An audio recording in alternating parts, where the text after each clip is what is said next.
nga po ba ang gout? Ano po yung para sa yung linggo na mas maiintindihan ng ating mga viewers?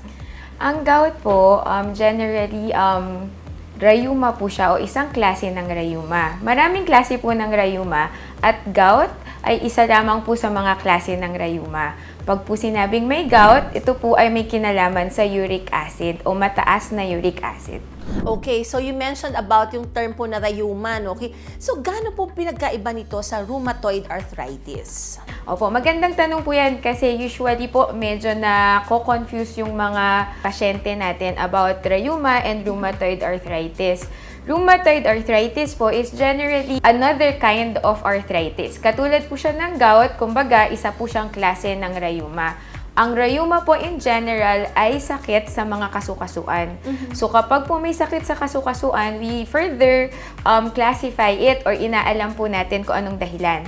At gout at rheumatoid arthritis are some of the forms of arthritis or rheuma. I see. And pareho po sila ng family basically. Pero ano po yung may pagkakaiba ho ba yun sa mga manifestations o yung mga nararamdaman o nakikita ng pasyente? Opo. So, generally po, pag gout, may kinalaman sa mataas na uric acid. Pag po rheumatoid arthritis, it's a kind of rheuma na may kinalaman po sa depektibong immune system. Yung pamamaraan po kung paano siya nagpapakita o sintomas, may pagkakaiba din po. Depende po yan sa mga kung anong kasukasuan yung naapektuhan, anong oras, at ano po kung ilang klase or ilang kasukasuan yung nagkakaroon ng problema. I see. How about age predilection, Doc? Meron ba yung mas common talaga sa matanda or like can you explain that further? Yes po. So that's a very good question, and also another thing that could actually separate po yung gout sa rheumatoid arthritis. Dahil ang gout po, meron siyang predilection o generally usually po pag sa lalaki, it's the middle age po, mga nasa 30 to 45.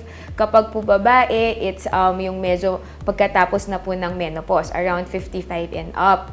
Pag sinabi naman po na rheumatoid arthritis, usually kababaihan po yung naapektuhan niya. And hindi po siya yung katulad nung sa gout na panaka-naka lang yung sakit. Usually po, it's chronic, yung laging masakitan po ang mga kasukasuan.